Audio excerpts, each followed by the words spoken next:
what's up, Ricky? Hey guys, it's good to be with you. I appreciate you guys getting me on. Yeah, we needed to. I've been dying to talk to you for, God, 2 years? When was the last time you were on here? It was probably when I did the last Fear footage. So yeah, like 2 years ago, 2021 probably. Fuck. Yeah, but Ricky, I remember when Paranormal Activity Next to Kin came out, Thomas Burke hit me up and was like, hey, they stole Ricky's idea. They didn't steal my idea, but I already had it made. And then I saw that. I was like, oh no. But Thomas was, it's cool that he knew that, because I was actually going to get him involved in that like well before that came out. And then I saw that trailer and it just crushed me. I was like, oh, I'm going to do like an Amish story. It's going to be creepy. And then I saw that. I was like, oh no. I still did it though. Yeah, what the hell? What was in the air that two different found footage productions thought of doing an Amish segment? I don't know. I do a lot of camping in Amish country, so I was like, this is it's kind of creepy out here. Okay, so is the movie available right now? No, the 20 Blu-rays are, but the 26 digital will be on Amazon. Okay, hold on, Russell. You can't just steamroll past him saying he camps at a lot in Amish country. Okay, we got to spend a little time on that. It's gorgeous out there, guys. It's gorgeous out there. So where is that? I mean, are we Pennsylvania? I know is a big part of it, but where in Pennsylvania? Lancaster. Okay, is that Eastern, Western? Oh, I don't even know. Maybe Eastern, probably Eastern. Okay.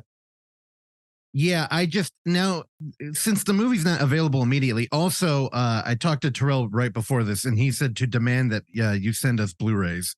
We do need them. Dude, yeah, I think I've fucked up on all of them. Do we have any of his Fear footage? Yeah, we must. I don't think we do. I think we might have like a screener, like from the original or something. Yeah, that's probably true. You guys were one of the first people ever that I like mailed a Blu-ray to.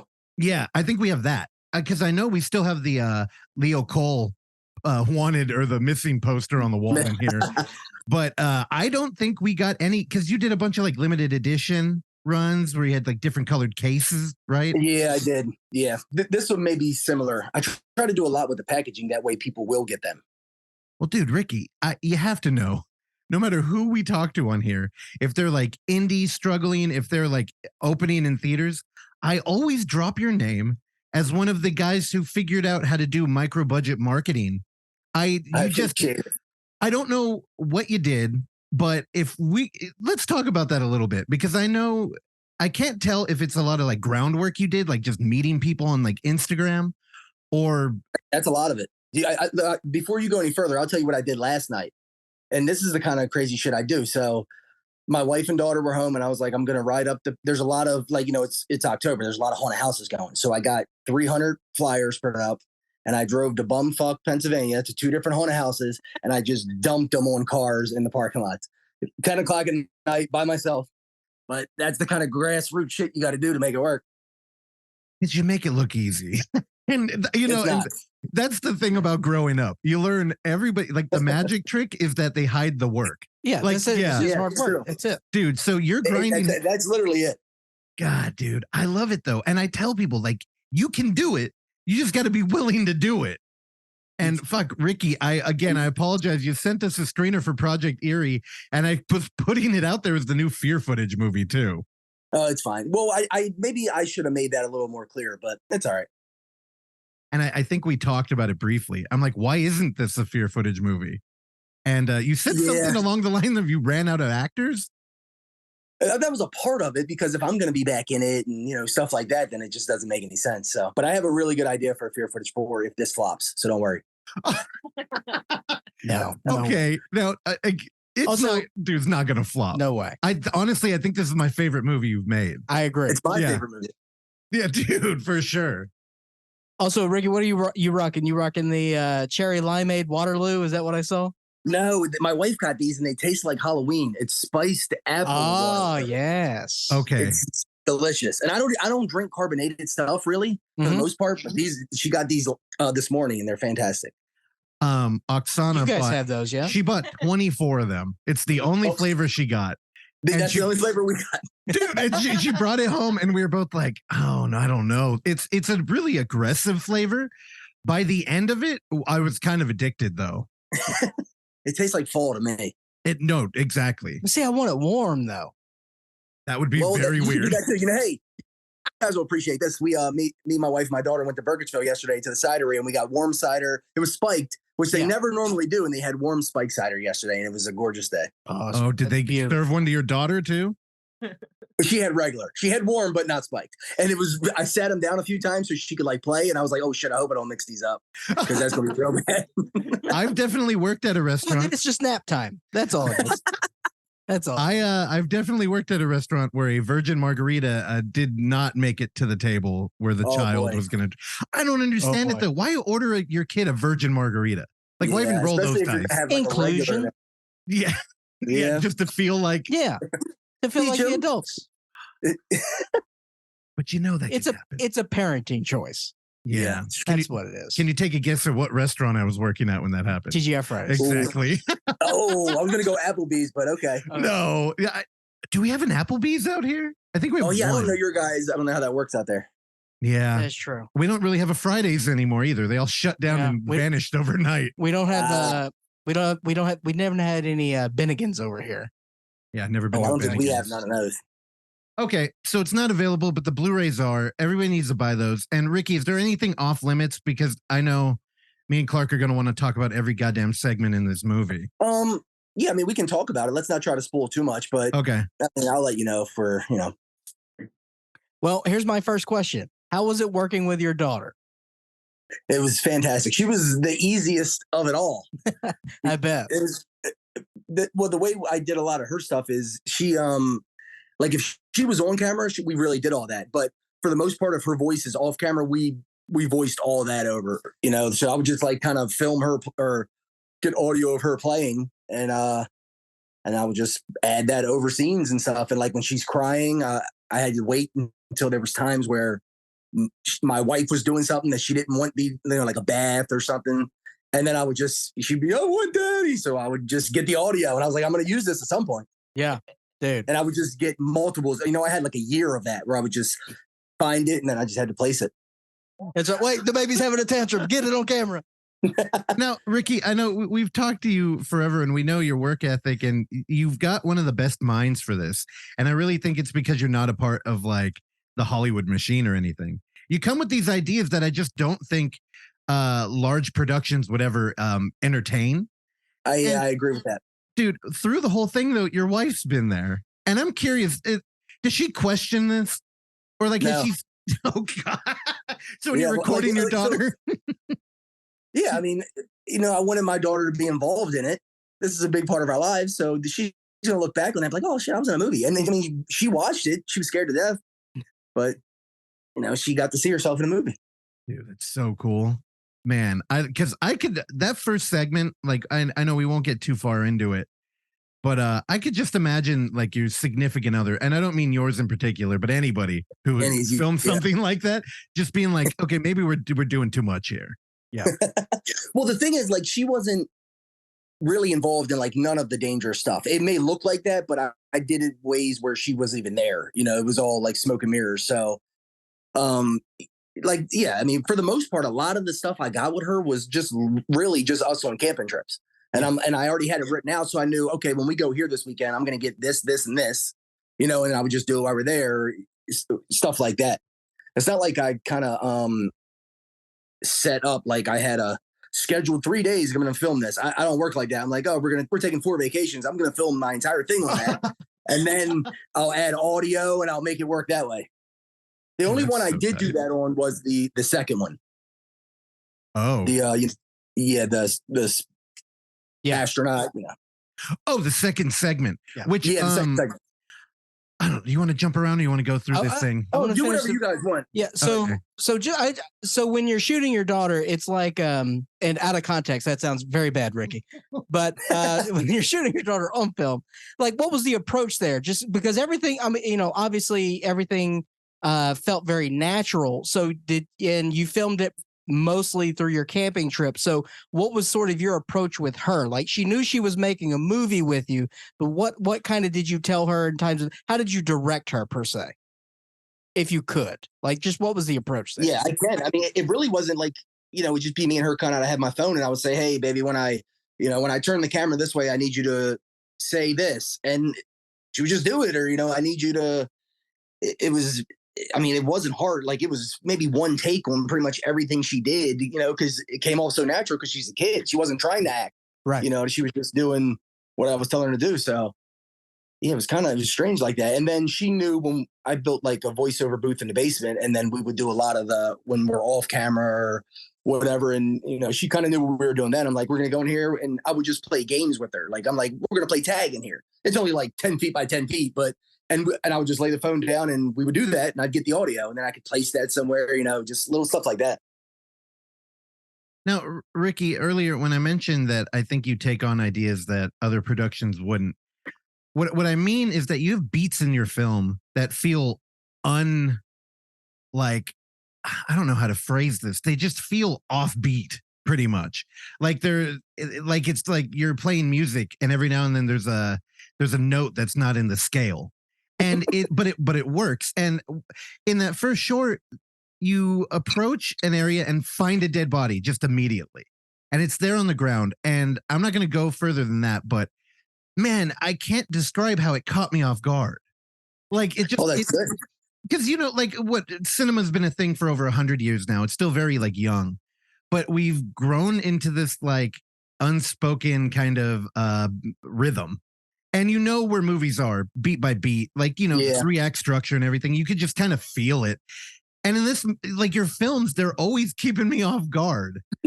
and I don't know, there's something really special about it. And I just think that some of the screenplay actors we've even talked to, or like writers, just be like, this is bad screenwriting. Like, this is not how you make a movie.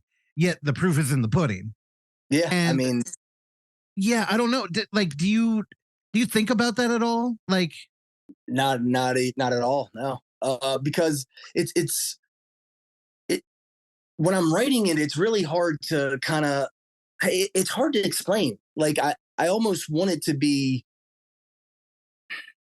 not to catch you off guard, but I want the pacing to keep up. So you kind of have, you know, rather than a traditional found footage where it's maybe 45 minutes of not much and then it kind of picks up, I like to kind of sprinkle it early, so that way, you know, it's preparing you. It's reaching the dread, you know, kind of the entire thing rather than the last 15 minutes or, you know, I really can't explain it better than that. Yeah, I remember we talked to the director of Webcast, and he was telling me that he likes to read all the literature on like how to write a screenplay and then play with it, like manipulate it. It's almost like Jeet Kune Do, like you learn all the fighting styles so you can unlearn them. But yet yours is so different. Like, I spent a lot of time thinking about it because I think found footage is kind of the only place that offers that up. But even then, other than you, I feel micro budget filmmakers still find a need to become like homogenized. Like, they try to craft their stuff to look like other products, where there's like a raw energy in your movies. Honestly, I couldn't craft mine to look like others if I wanted to. So I can't. So I'm not even going to attempt, because, you know, I'm not, like, you guys know, I'm doing this stuff on iPhones. Like, it's not going to be really pretty. It's going to look like raw footage. It's, you know, it's kind of going to fit what it is. So I couldn't make it look better or flow better if I wanted to. So I'm okay with it. Yeah, don't tweak anything, because I was not joking. This is my favorite movie you've done. And, I appreciate it.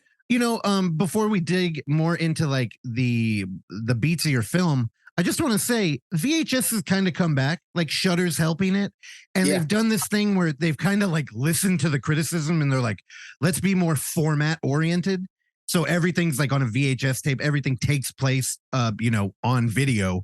And I don't know if I like it. I kind of like the old style where it's like the Dogma 95 rules. They're there, but we're almost ignoring all of them. Who cares? At the end of the day, it's the spirit. And part of the problem I have with the new VHS is I feel like they're doing the anthology wrong. Like, it's all kind of taking place on a film, except for the new one. I did like the new one, but I like a wraparound where I feel like somebody's watching the movies with me. And honestly, I think Project Eerie, dude, it might be my favorite. Solid wraparound. Dude. So I love that. I appreciate you guys saying that, because I put a lot of thought into not actually having a wraparound, more of bookends. Yeah. You know, like in the fear footage I would have where Leo Cole would keep coming back, he's in the house. And I didn't want to do that on this. I wanted to have something in between, which there is, but not, the people watching the film. It starts with them, you watch it with them, and then it comes back to them. So you kind of go through it with them. I wanted that rather than breaking the flow of it with a traditional wraparound where it comes back and, it just I didn't want that on this. Yeah, I got into a long conversation with Bill Spataro about VHS 85 because he did not like the movie. Spoiler alert. Attaboy. And I was talking to him about the wraparound, and I kept bringing up Tales from the Darkside. Have you seen that, Ricky? It's been years, but I have. Well, the premise is like there's like a kid is trapped and he's going to be eaten. So he's telling stories. Right? Yeah, he's telling the stories to keep him alive. And to me, that's always been like the quintessential wraparound because it's like we have context to the stories and why we're watching them. And then after they're done, we get a little bit of reflection because like the witch may be like, that story fucking sucked. I'm definitely going to eat you now. Right? Like there's like, and I don't know. I felt like you took the best of both worlds. You kind of had the VH1 rap where it's kids, like it's genuine, like, hey, we're filming us doing kind of shitty things. Like, that's why we're filming. Yep. And then it's also, and we're watching shit. So I don't know, dude. I had to commend you. Like, I think it might be my favorite. Don't go stealing pumpkins, dude. Dude, how cool. That's the lesson. Dude, when it opened and these kids were hitting pumpkins with a baseball bat, I was just like, God. Perfect. So that's my stepson and one of his best friends. And so I don't know if you guys realize the blonde haired kid who's in it, he was the one in fear footage dealing with the clown the whole time. He was just like 10 then. Oh, damn. Yeah, he's the one driving in this one. Yeah. Oh, that's great. It's your own boyhood story, man. So this is why it's not fear footage. Wait, so it's like the clown kid's back. What's that? Exactly. It doesn't make any sense. I'm like, I'm back. You're like, what's going on here? Is he the one that's whiffing with the pumpkin that can't hit the pumpkin? Yes, that's him. Yes. Yep. Oh boy. And that wasn't scripted. It was just like, let's see if you can hit it. Oh, we got to work on that hand-eye coordination. Yeah, I think that's part of the magic in your recipe too, is that you kind of capitalize on those privileged moments that are not scripted because it really helps. The shit feels, I learned that a little more on this one, although some of it is, was a little more scripted than I wanted, but I definitely learned to kind of just let it flow a little more than trying to have everything super structural. So, hopefully that came across a little better. Well, there's a thing with indie movies where I always talk shit on an indie production that takes place at one of the filmmakers' homes. Because, like, imagine if we shot a movie in here and it's like, oh, yeah, there's all these horror movie posters on the wall. That immediately would ruin immersion for me. I agree. You're kind of like, the vibe of your film is micro budget, kids out, like anybody could film this stuff. But then we pivot into Amish country or we pivot into a government building. Well, where was that? So did you actually break into a building? No. I filmed it, but it was old footage that I had to repurpose because the building that I was able to get into before, I was no longer able to get into and it got destroyed too. There was graffiti everywhere. So I actually had to repurpose it and just have them, voice it over and make it seem like it fit. But it was a few different buildings is actually where that footage was chopped together from. Interesting. Well, yeah. Hey, Ricky, where'd you get an astronaut suit? Oh my God. I made it. Yeah. So it's actually a ski suit that was green that I spray painted white. And then it's a fucking karate chest padding with a thermostat on it. And, there's like vacuum cleaner parts hanging off of it, but it's so far away and so quick, you can't tell. Exactly. It works. It's great. Dude, that's awesome. I really don't want to dive into that segment much. Well, the only reason, because he said astronaut, it was on the table. Yeah. I just want to know what's now me and Clark haven't talked about it great. Since Clark watched it. I'm going to take a guess that 2 was your favorite. 2 is awesome. It's my favorite too. My favorite too. We're all on board with this. And again, I just don't imagine anybody but Ricky Umberger making that segment. It's so wild. going into this, that was honest. Like when I made the other movies, it was more of I want to like make something really scary, really creepy. With this one, I thought I'm still going to try to do that, but I also want to make stories that I've never seen.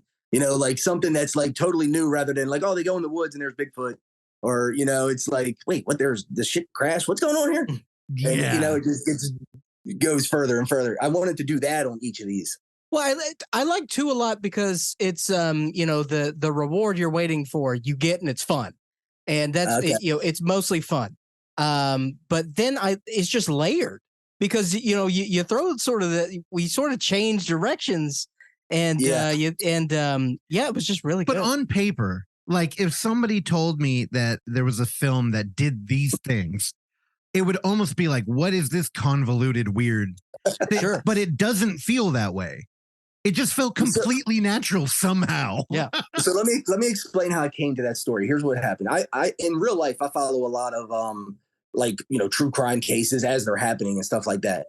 So there was I don't know if you guys remember, like maybe 2 years ago, it was the Gabby Petito and her boyfriend Brian Laundrie, where she was found dead out in the desert. Okay. Yeah.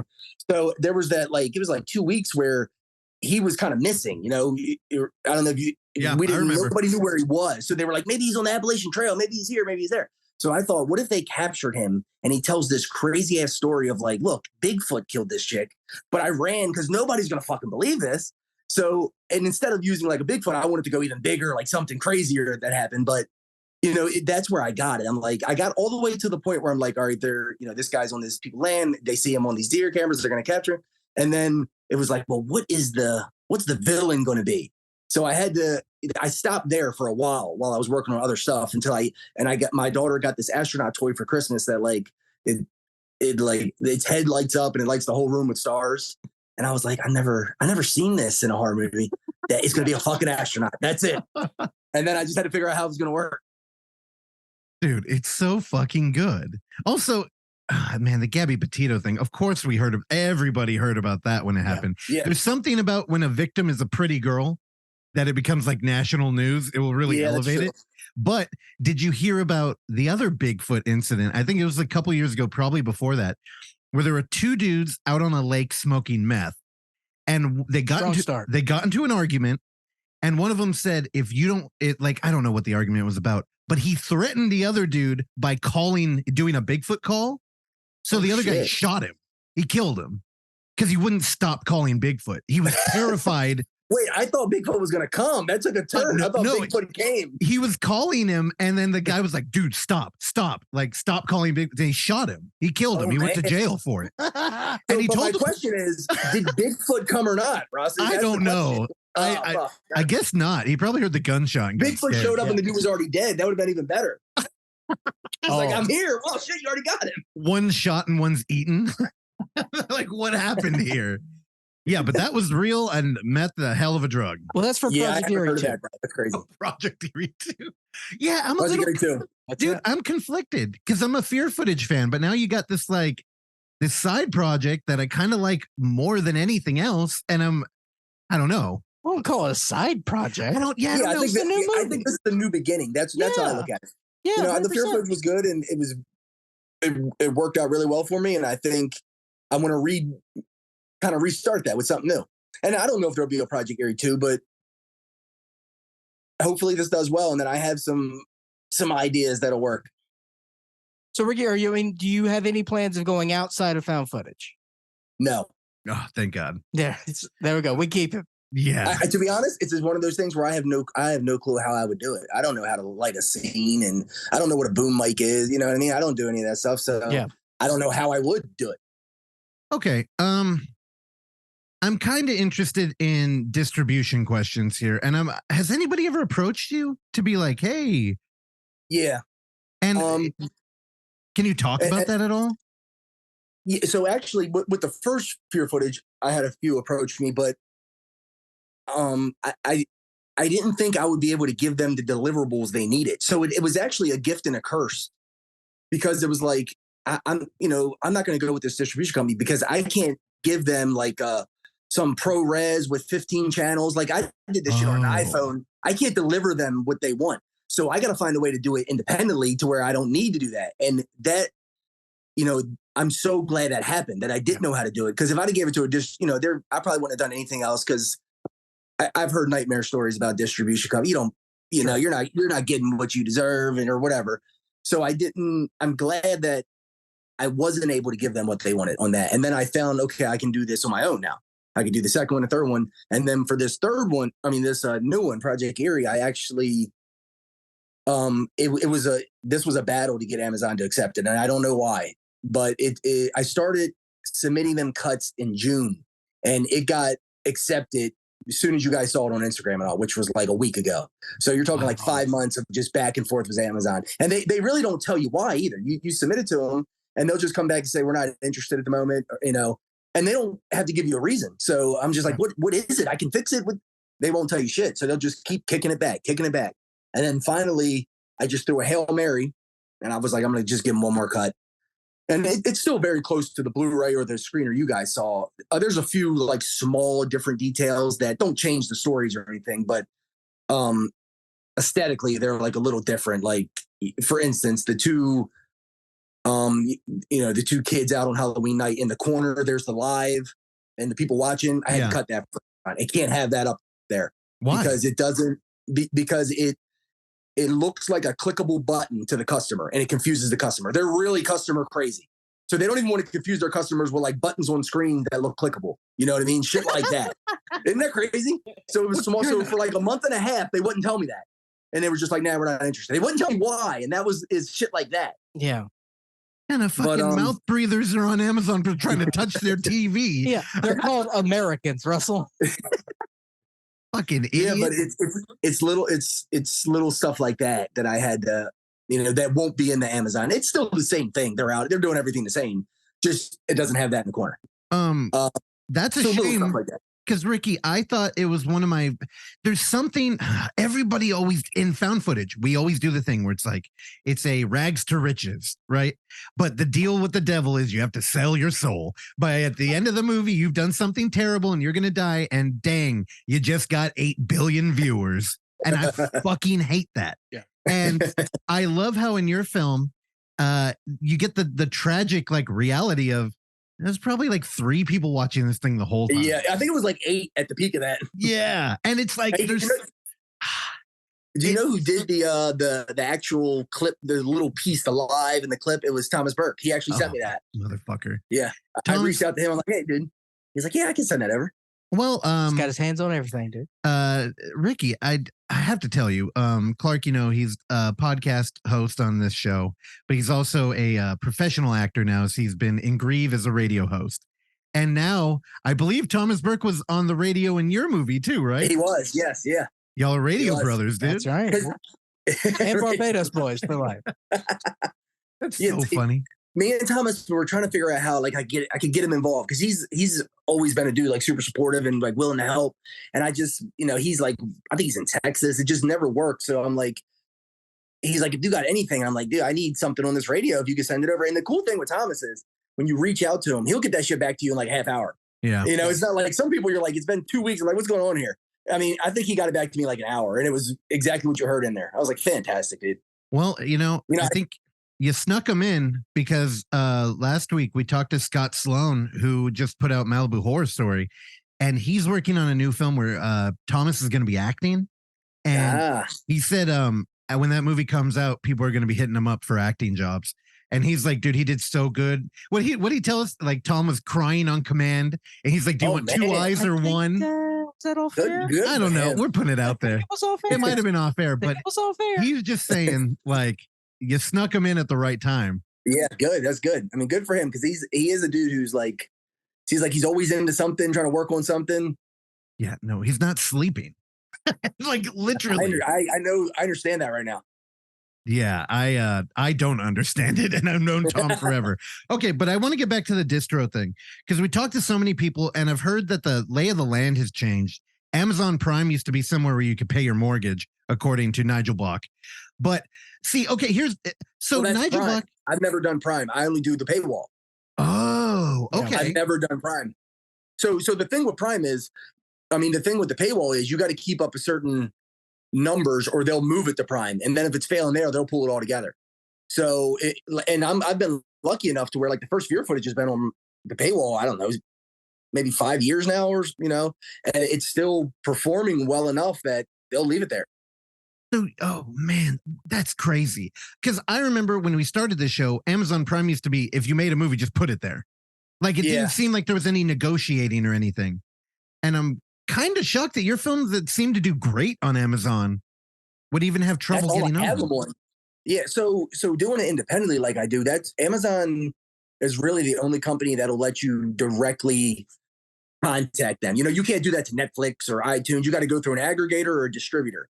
And Amazon's the only one, which it's actually fantastic for filmmakers. If you kind of can drive traffic to your stuff, it's that they're the only one that'll let you. We don't need a middleman. If you can get this up and you can drive traffic, we'll take it. They'll take 50%. I'll get 50%. And hopefully it does well. Yeah, we heard that about Tubi, that they'll only take you if you have an aggregate. Yeah, and I thought that was why. That's another one. I don't understand. I think they look at it more like, so first of all, so they're not overwhelmed with just a shit ton of submissions from, everybody. But I think it's also that they look at it like, okay, let's say, X horror distributor, we trust them. They brought us a few things. So if they bring us something, they know we're probably going to take it. They kind of have a middleman who's vetting this stuff rather than them having to sit there and go through it or however they do it.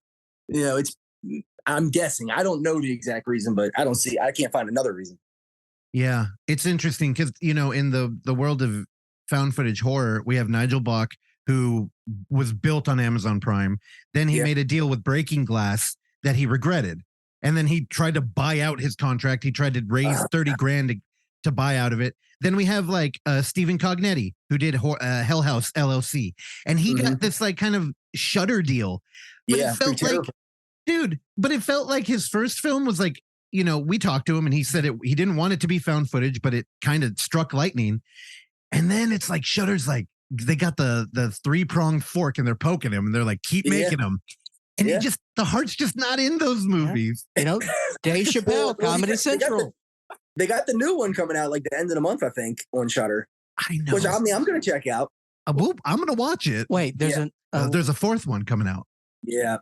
Oh. I know, right? But like I remember we talked to him twice and he was like, I didn't want to make a found footage movie. And by 2 and 3, you can tell. You can feel it. Yeah. There's a lot of exposition, a lot of lore. Yeah. Yeah. The first Hell House is a masterpiece. But yeah, I see what they, I guess that's kind of true for the second and third. and that's when it got bigger because that's when it was on Shutter, Yep.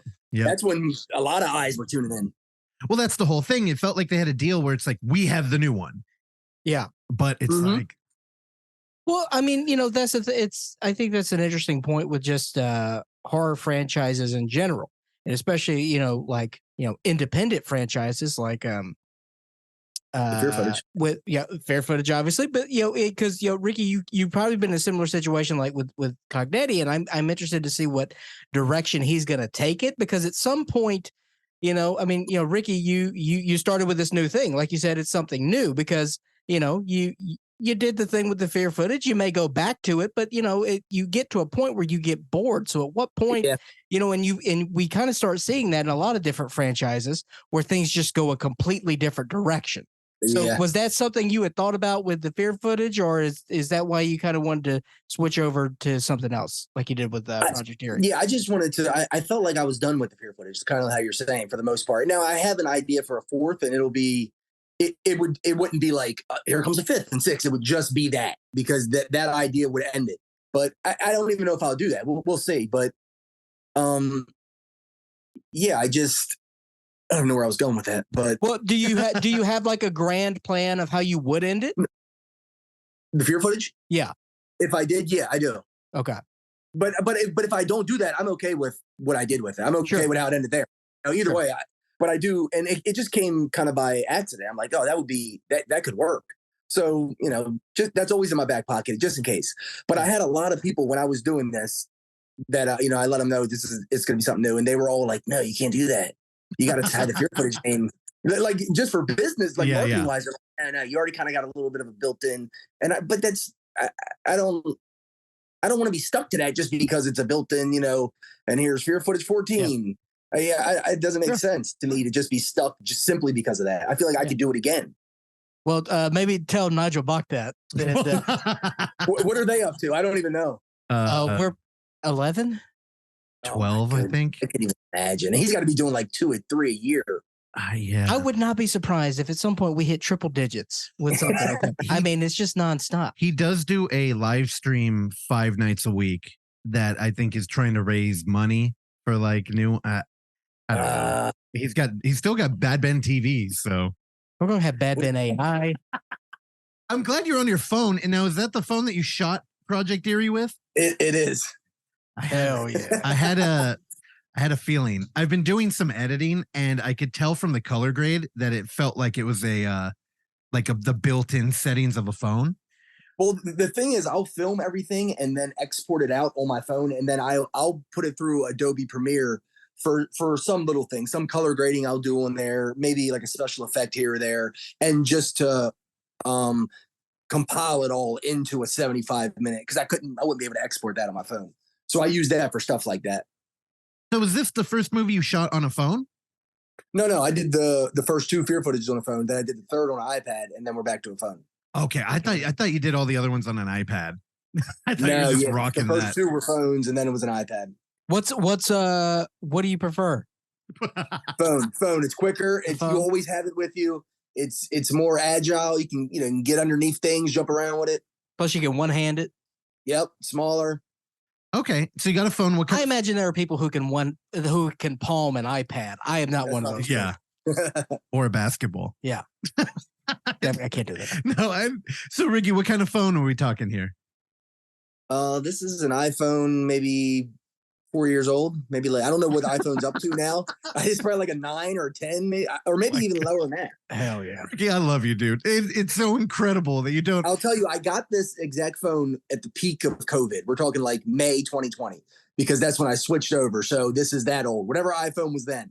I got mine that same time, and I got an 11, but I may have been behind. This isn't that high. I want to say this is like, I don't know.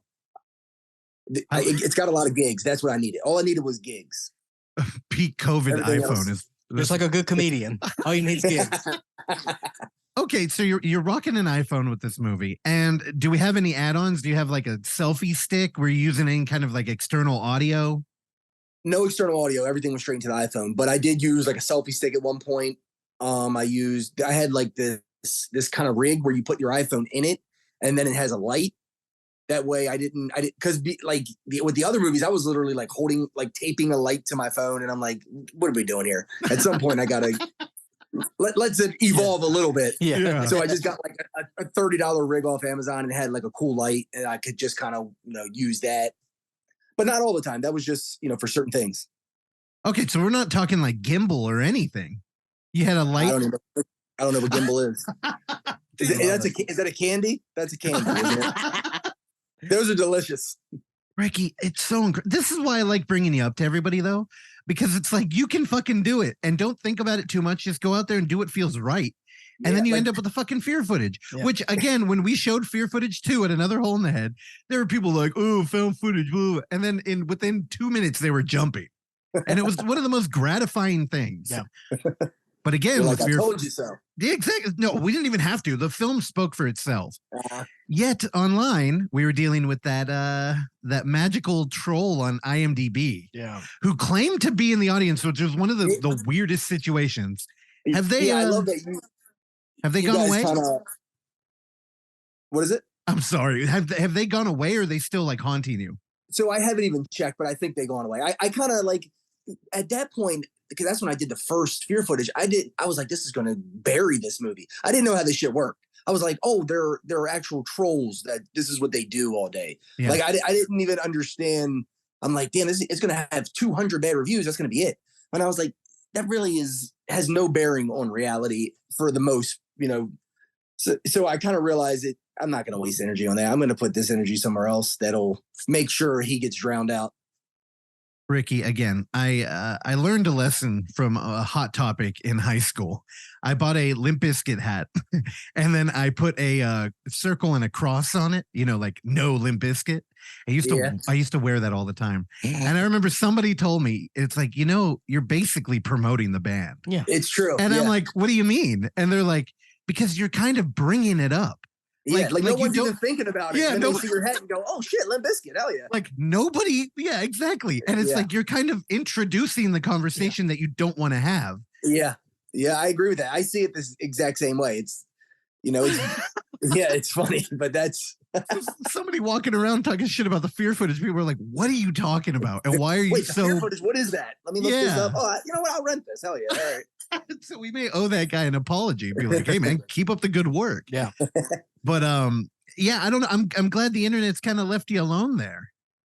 It may not have. I'm not on IMDb a lot, so I don't even know if there's like new reviews or anything. But I don't really care because I realized it didn't. You know, I didn't expect much from when I did the first few footage. I was like, I'm gonna do one movie as like a bucket list thing. You know, I'm probably make a couple $100, and then I didn't even realize like it was going to be a success that I didn't even have to worry about like the little shit like a troll on IMDb, like trying to track that stuff down because it worked even though that stuff was happening. So I realized I don't need to fight that because it's still going to work even if that's happening. You know, it can still work. It's not a guarantee, but so I just I was like, I'm not going to waste time on that. Well, I mean, you know, let's cover the other side of this. I mean, outside the trolls, and as Russell's hero, King Cobra JFS says, "Fuck the trolls," as Yeah. we all know. But, so, Ricky, I mean, to the other side of that, I mean, this is what your fourth feature film at this point. It is, yeah, Yeah. yep. So with that being said, like, you know, I'm sure you've gotten a lot of you know, positive feedback because there are tons of people out there who've seen your movie and love what you're doing. So just like, you know, kind of talk about the positive side of that, what you've seen from the horror community. Yeah, I mean that's what's been the most surprising is how, and I don't even fully understand it myself.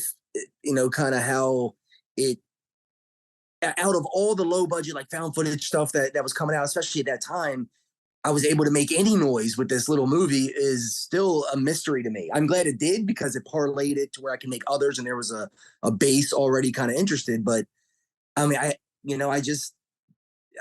didn't stop and I just kept working my ass off so that way I could get it, you know, even if I was leaving like a comment under a picture that maybe one person would see, I look at it like every little bit helps. So it worked and people gravitated to it, you know, enough that I was like, okay, I could do a few more of these and, you know, maybe something new people will be interested in. So yeah, I mean, that's really the reason I was able to do any more is because there was an audience that loved it, you know, so everything's owed to everybody that bought it or, you know, shared it, whatever. Cause without that, I would have probably just done the first one and, you know, maybe that would have been it. I don't know, but that definitely helped. Yeah. And hey, at least you didn't confuse a lot of people by having buttons on the screen. You know what I mean? So that's very that helpful would have just totally destroyed it. Yeah. I mean, you'll be right back in the IMDb situation. No question. I can't get over that. So stupid. It's the dumbest thing I've ever little, heard. little Oh, it is, stuff man. like It's just, that. yeah, it's just corporate upspeak bullshit. They don't want to confuse the customer. That's their whole thing. The thing is, you make a product that feels like made for Amazon Prime, not Prime per se, but like it's one of those movies where you take a shot on it and then you're rewarded with like an indie thing. There's no hype. You can't have really any expectations, and found footage is so great in that setting. Yeah, and that speaks to Amazon because you still, you know, like we talked about all the time, is that you still feel like you can achieve of finding something sort of underground. Yeah. Whereas Netflix doesn't supply you with that. No. See that and the reason for that, like I was just saying earlier, is because they will allow a little independent dude like me to submit something, you know, and they'll say yes or no, and that's why you get those little gems that you won't find on Netflix or Hulu or, you know, because they're not 100%. Doing that.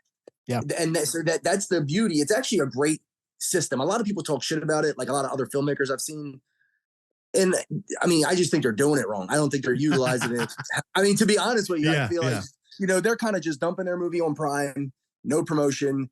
Even the promotion they do isn't really engaging you. It's just like, here's my poster, buy my movie, rather than like building any kind of lore or anything. So I feel like they're just doing it wrong, and they are, you know, they're going to blame Amazon for while it's failing. Obviously, they're not going to say they failed. So I that's kind of how I think it's a complete gift. And yeah, I'm splitting 50-50 with Amazon. That sucks. But they're the sandbox. You know what I mean? If you want to play in there, this is the rules. So I'm okay with it. Well, one thing you've been doing, and I think you're doing it as one of the best, is indie production of Blu-rays. And I'm curious, do you use a like print on demand, or are you at home with the Blu-ray burner? Are you? Yes. You want to hear what's even crazier? I'm at home with the Blu-ray burner that burns one Blu-ray at a time. So I've been burning these since June to prepare for the influx. Like seriously. Oh man. Because I expected to have this accepted by Amazon in June, and then I had the green light. Then I could slowly reveal this. And it didn't work like that. But the Blu-rays I had been burning since June. And when I had to go get my computer earlier to try to do that link, I was like, these motherfuckers, now I got to stop burning this Blu-ray that I'm burning to bring this computer, because I'm doing it from the computer, to just an external drive, like an external, Blu-ray burner. And I do it dumb. I'm dumb for that. I should get like at least one that burns 4 or 5 at a time, but I haven't. I don't know why. Ricky, when things work, I keep it. First off, there's a couple of things. One, you're rocking the iPhone COVID model, and yet you're here and you're doing, I don't think people appreciate, like, part of running a film fest is a lot of the time you'll get digital shit and the theater will want a Blu-ray or something that's really dependable. Like, they don't want to show a link, and I understand. Yeah, I agree with that. Dude, burning a Blu-ray? How has that technology is like equivalent to like printers? You're like, why aren't these 100% yet?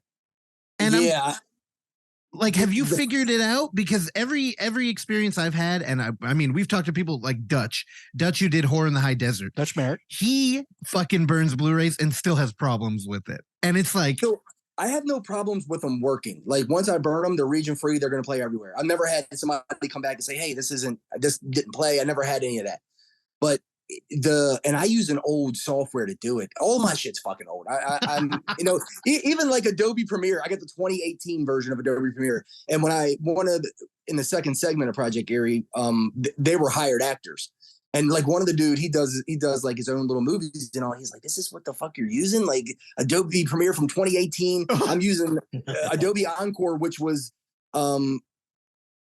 like they got rid of that in like 2016. And so he was like, if you're going to use that, don't update it because it will never work again. So what I burn my Blu-rays on is Adobe Encore CS6, which I think they stopped making in 2016.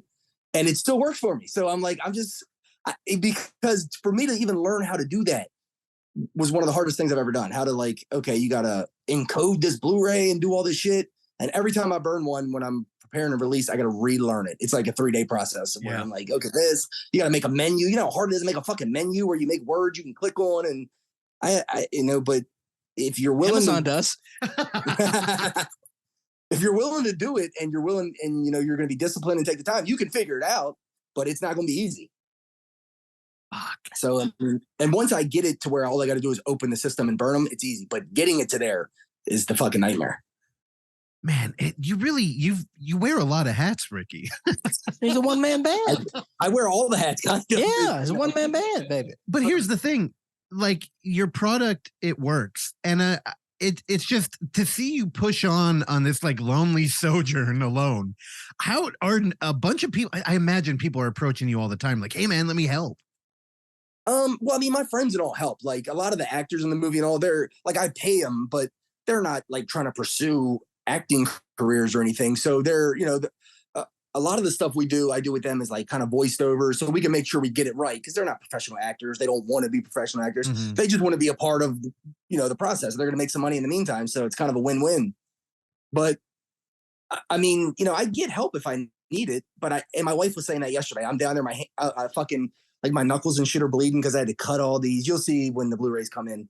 But, and she's like, why don't you fucking ask me to help? And I'm just like, if you want a job done right, you got to do it yourself. I'm not going to risk you not putting a disc in. And then a customer's like, hey, I got a Blu-rays, don't have a disc in. I know it. I want to take all the blame if shit goes wrong. I don't want to be like, hey, that could have been you. Maybe you, because I wouldn't have done that. So I'm just like, I'll just do it. Fuck. I don't mind it. Ricky, you've never had one complaint that a Blu-ray didn't work? I haven't, no. And I mean, I've sent Blu-rays to Iceland, Japan, anywhere you can think of. And I've never had a complaint, and I didn't know what I was doing. That was by accident. I didn't know that I was burning them region free until I was like 130 burned in. And then that was for the first Fear footage. And I had a distributor reach out. They kind of wanted to take the film. And, I let him know, I'm like, look, I don't really need you. I'm kind of doing this on my own. And he brought it to my attention, was like, I think he was trying to like make me worried, so he would get the film. And he's like, well, you're burning Blu-rays, but you don't know if they're region free. These could go out to people and not play in half these places. And I'm thinking, oh, fuck, he's right. I didn't let him know that. But then once I looked, I was like, oh, they're region free. So the joke was on him. But it was just kind of by chance that worked like that, to where the region free was the big part, because I knew they would play. I didn't know if they would play in like Hong Kong or, you know what I mean? Yeah. So I didn't know that. But it worked. They have. I mean, I've sent it to Australia, pretty much any country for the most part. No, I don't think I've sent it to Russia or, Iran's never got one. But for the most part, any country you can think of. Dude, you got to get the They could use demographic. I know. They need a little. I'm trying to crack that Iran code. That's Trying right. to get in there. I heard Yeah. they love found footage horror. Brother, you could use some Saudi money. I know. That's it. I would target exclusively to the Saudis. Dude, I think what might be happening here is you've cracked the code. You know the conspiracy that everybody has, like when there's a new iPhone coming out, the updates will like kill your current iPhone, like so that you have to buy a new one.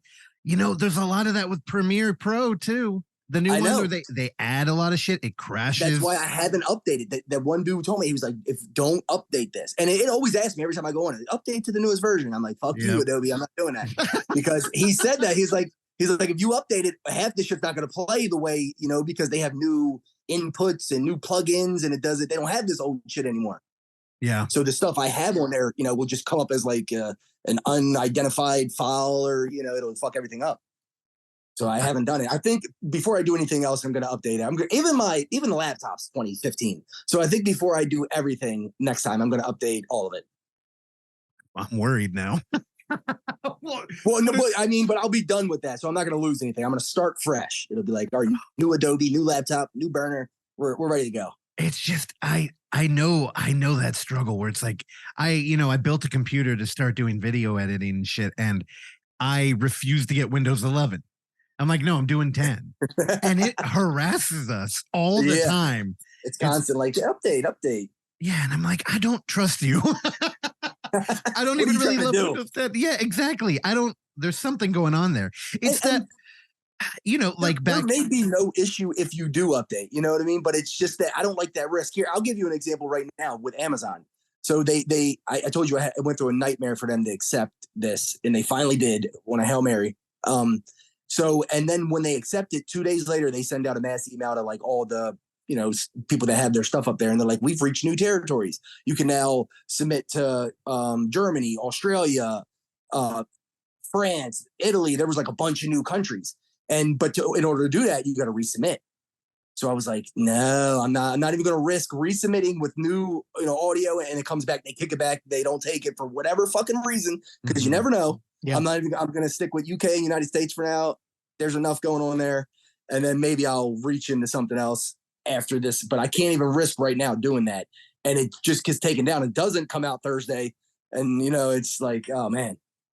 Okay. But little shit like that, you never know. You're doing marketing, distro. You're the director. You're an actor. You're an editor. Are you doing subtitles? Like now that I'm thinking about... I had a company do them. Okay. I'm not crazy now. I'm not crazy.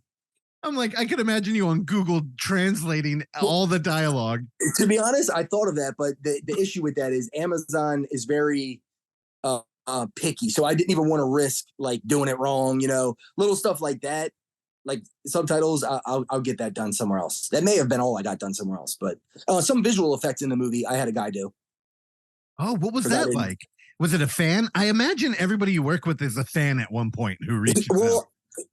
I don't think he was, but he kind of became like he only did maybe 4 things for me, but it was kind of like, hey dude, I'm making this movie, and when I need something done, I'm going to reach out to you. I forget where he's at. He might even be out of the country, but he was like, cool. I'm like, you're kind of going to be my VFX guy for shit I can't do on here. And it was just kind of like a partnership like that. I would send him a clip through Google Drive. He would download it, do what he had to do, send it back, give me a price. And, it was like little things. I'm trying to think. I don't want to spoil anything, but if you Yeah. can think of some visual stuff, he probably did that. Some of it, not like the practical stuff, but like the stuff that you can't do practically. How'd you find him? Are we talking like Fiverr or something? Or No, I just was like I think I went on Instagram and put a hashtag like, VFX artist and found this dude. And I was like, hey man, would you be interested? And his stuff was good. And I'm like, he was like, yeah, I could probably do that. And it's always like a weird, completely unorthodox story like that. But that's how I do it. The found footage world, baby. I know. Okay. Cutting deals on Instagram. Now, to get back to your film, I'm super curious where you shot your third segment, the one that Paranormal Activity ripped off. They didn't rip off. I don't want to put that bad mystique out there and seem like I'm this sore loser, like they stole my idea. They didn't rip it off. We had this. It's not even the same story. We just both were like, let's do this. And theirs, I think, ended up not even being Amish at the end, if I'm not mistaken. I forget. I remember I fell asleep. Yeah, I didn't love it either. And it was one of those ones where it was like sometimes it was found footage, sometimes it wasn't. Yeah, I hate that. It makes no pick an avenue. It makes no sense. Mm-hmm. But we just both decided to do something scary in the same kind of setting. That's what I'll say. But yeah, don't worry. You can stay humble. I'll be out there spreading propaganda. They didn't see it. They couldn't have stole the idea because they didn't see it. Thomas knew about the idea far before that movie came out. But I'm glad someone was there so I don't look like I copied off them. Like he knew because he was involved early, like months. Well, I mean, it is kind of prime for found footage. Found footage is kind of the worship of technology. If you want to be like kind of cynical with it, it's very technical driven. And the Amish, no electricity. It's kind of they literally don't let you take pictures or anything of them. Even so. Yeah, I was like, oh, that's kind of. I wish I could have went back and did that a little differently, but it's okay. I'm fine with it. So let me ask you this: you said at the beginning that you do go to Amish country and camp out there. So, like, are they like welcoming to visitors and tourists and that sort of thing? Yeah. So I'm actually going this Thursday. We're going away to camp for Halloween. We're going Quarryville, PA, but it's right up there. The Amish will be there in the morning with their little baked goods and their mint tea. It's delicious. Oh, but so like my wife and I's 10-year wedding anniversary was last month, and we went to Amish country for a week, and we did you could go to and you go to an Amish house and just have dinner with them and go on their farm and milk cows, and it's like a tour. You'll pay like $20, but you can do all that. You know what I mean? So they're very welcoming. They're just it's kind of weird how it works, but yeah. That's Eerie and B&B. It's oh my god, it's giving me anxiety thinking about that. Like just rolling into somebody's house and being like, "Hey, what's up?" and eating dinner with them. It'll be like you can kind of find it online, like things they do in Lancaster. It'll be like I don't know, whatever family you can visit their farm and break bread with them and do this and it like $20 and you can do that. And we did that like 3 times while we were away that week, and it was great. Ricky, what the fuck is small talk like? What do you talk about? So we did like the farm, and so he was kind of explaining that like their daily life. What it really is for the rest of us Americans who are just spoiled and comfortable. It's to see like a whole different lifestyle in this country. Like they live completely different. So it's kind of more like that. Like you get a look into their life. It's actually very interesting. That's what made me want to do the story. It's just how it's just a whole different lifestyle.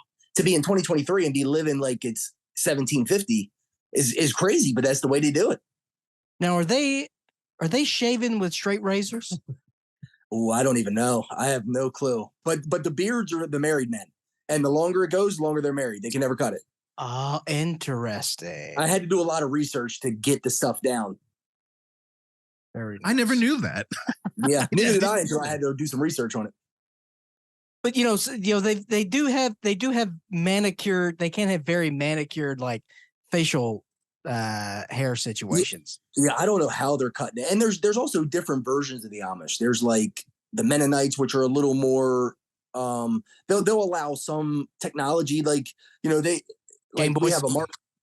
have a market over here, and they have they cook food and all, so they'll have lights and they're cooking like on stoves, but they still are like traditional. But then there's like I think it's the Schwarzenberger they're called, and they're like completely old school, like no lights. I mean, yeah, like no running water. Like they're old school kind of Amish. So there's different versions of them. Great people though. Now, Ricky, you're such a nice dude that I'm sure you would never. But did it cross your mind to try and bring a camera in there and maybe record? No, but when I was doing the story, it did cross my mind that maybe I could just do this with like a real Amish person, or but I didn't. That was my friend James, who was in the Fear footage too. He's been in all of them. He just had a longer beard, and then we cut it like an Amish dude. Yeah, look and at then, like You did. and like the whole week or the whole weekend we were there filming, we like went out to eat and all. And he had the Amish beard the whole time. So Like where did you shoot it? Where was that cabin? So that was I had rented that before as an Airbnb, but it's like a really old place. It's in Purcellville, Virginia, which it's not really Amish country there, but it worked for what I needed. And the beauty of that place is it's on a nature reserve of 1,000 acres. So I didn't have to worry about anybody like being around or being, getting distracted or any of that. So it just kind of worked. Yeah, it looked beautiful. Once I stayed there and once I came up with the story, I was like, oh, okay, I could go back to that and kind of maybe film it there. Okay. Now, did they have that framed picture on the wall? The drawing of the cabin? They did. It was already there. Okay. I just, so the crazy thing with that was the hardest. They're all friends and they all did great, but they're not like trying to be actors. They didn't read a script. I just was like, hey, we're going to do this. So we went away and filmed 90% of it. And I really didn't use most of the audio we used. We voiced it all over for like 6 months in my house to match it. Like even when they're on camera, what they're saying is voiced over for the most part. So just because I wanted to get every line right. And it was such a pain. I did it wrong. I'll never do that again. But it's just the way that had to go. And it was a pain in the ass though. It was too much voiceover. I like a little voiceover, but that whole segment is pretty much voiceover from beginning to end. Okay. Now, when you're doing like ADR, like audio work, are you having them do the voiceover into your phone? Yes. So like they would like the two ghost hunters, which are my friend Alex and Dennis, they would just come over, like, come over, guys. We'll smoke a bowl, we'll have a drink, and then we're just going to run over these lines. And they would, I'm like, I need you like 10 feet away from me. And I would just say it like, Josh, where are you? So they would know exactly how to say it. And I would get them to do it like 10 times. And I would just place it where I needed it. And it took me fucking forever to do it like that. And I'll never do it again. But I needed to happen for that story. Fuck, Ricky. God, I hope you keep making movies, man. So, you're marketing with the Fear footage. You had this lore built in and you had momentum. Did you feel it actually like shift in the new one? Because looking at your Instagram, it seems like people are just as excited. Yeah, I did. Kind of. And the Blu-rays for this one have been, crazy. So hopefully that's a good sign of things to come as far as, the digital doing well and this doing well, because it didn't happen how I planned. I think it could still work, but I wanted to have this out. My original date was September 22nd. And that way I could kind of build and sell it all the way through October and take advantage of it being a movie that takes place on Halloween, selling it in the month of Halloween. That's always been a dream for me. Like, a movie I can market, Halloween themed artwork. A lot of the artwork's going to look Halloweenish, which I still have a lot to kind of roll out, stuff like that. So it didn't, Amazon didn't accept it until like October 12th. So I kind of was on it kind of needed to be rushed a little bit. And then I'll only really get that Halloween weekend, but I feel like it can still work. Yeah. I still got another 4 or 5 days. I got some things lined up. I think, maybe people will be looking for horror more on that weekend than the rest of the month, something like that. Maybe it could be completely drowned out by the bigger horror that's out, The Exorcist or, whatever, the VHSs, there's the Hell House, who knows, but I'm willing to take the chance. Yeah, as a fan and as a huge fan of the holiday and of your movies, it does feel a little kin to like Santa arriving on Christmas. So I think it's a good thing. It feels like just in time for the holiday. And that's kind of, and once it went that route, because it's so crazy. I already pretty much closed the book on it. I'm like, it's not going to be accepted by Halloween. I'm not going to drop it in November or December. I'll wait until next spring and I'll do a festival run in the meantime. And I was just like, I'm down there. I forget what I was doing, but I was like, I'm going to check on the computer one more time. and they accepted it out of nowhere. I'm like, what the fuck? I ran to Staples. I had to get everything made and do this and set up this. I haven't stopped yet, but it just was like a Hail Mary, and it was just in time. Like another week, it just wouldn't have worked. I wouldn't have had time to really promote it and get it out in time before Halloween. So I don't know how it happened. I didn't think it was going to happen. It was a dark time in my life for like 2 months. I was still having fun and all, but it was a dark time. But then it worked. That's it, mate. You roll the dice. Yeah. Roll them down. Yeah, that's your punishment for opening up your new film with such a like downbeat segment. I'm so glad that segment works for everyone because, and I love the segment, don't get me wrong, but I originally felt it was the weakest of the three. And I was like, I'm starting it in my mind. I'm starting it with the weakest. But I wanted to go by years. If you notice, it's like 94, 04, 14, 24 is next year, guys. So I wanted to start it. I wanted to start it on more just in, order of the years. That's the only reason it went that way. But everywhere, when I premiered at the Genre Blast, which was an amazing world premiere, everyone was like, that first segment, like a lot of them had kids and they're like, dude, that first segment, I got to go home and hug my daughter now. It was like a lot of people came up to me and I'm like, damn, I felt like it was the weakest but it seemed like that one really hit with a lot of people. Oh, dude. Yeah, it's brutal. Everybody listening needs to go check out the movie. It's honestly, it's my favorite of your work, like hands down. And speaking of Film Fest, where you premiered it, what the fuck, Ricky? When are we gonna get? We need your work back at Unnamed Footage Festival, guys. I was going to, but they accepted. I told you I was getting ready to try a festival run. It was coming there. Don't you worry. But Amazon accepted it. I mean, I already had it submitted to about 7 other fests that had closing deadline soon, just so I didn't miss them, just in case. And I had to withdraw from all of them. That was like $300-400 of submissions. Some of them were bigger festivals, but I was like, okay, that's just the way it's going to go. I had to get it in because if I didn't Amazon didn't accept it, then I missed out on like those 5 or 6 kind of reputable, horror festivals. I'm not saying it would have made it, but I was willing to try. But I had to withdraw from all of them. You don't get that money back unless you ask for it, but it's on me. I'm not going to be a dick to the festival. Yeah. That's probably a lot of money too. A few of them were real expensive. I tried a few that were out of my league, like Slam Dance. I think it was like $130 to submit to Slam Dance, but I'm like, Slam Dance broke Paranormal Activity. I'm going to try this. Cause, they're looking for they get found footage, obviously, because they broke Paranormal Activity. So I'll try it. I don't know if it would have got accepted, but it was expensive just to even submit to them, Yeah, fuck. That's the name of the game, unfortunately. Yeah, that's how it goes. I understand it. I have no problem with it. Don't worry, we'll only charge you in Blu-rays. Submit here. But Ricky, man, thanks for taking the time out. I know you got to print more flyers and go leave them on cars and Blu-rays. Yeah, I'm gonna mail you guys something. You guys got to hit the haunted attraction out there. I'm mailing you guys some. You guys are on the street team now. No, just dude, I got excited. I was like, I would do it. Send me some fucking flyers. We'll leave them around. I may do that. Yeah, it might not reach you by the release, but we'll see. I'm gonna get some more made tomorrow. And okay, with your Blu-ray run, are you doing another limited thing or? So it's not like actually limited. I didn't announce that, but I'm not just what goes into making this packaging of these. It's such a fucking pain in the ass.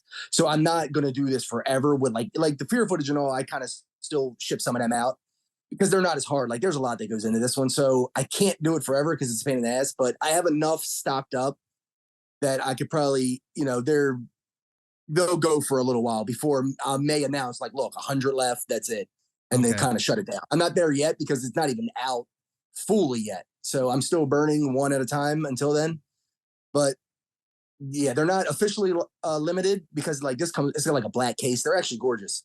So I have enough of them that I can fulfill the orders I got and still have a couple hundred more. But then after that, if it gets to that point, I don't know. After that, I won't be able to. I'll just announce like, look, 50 more, and that's it.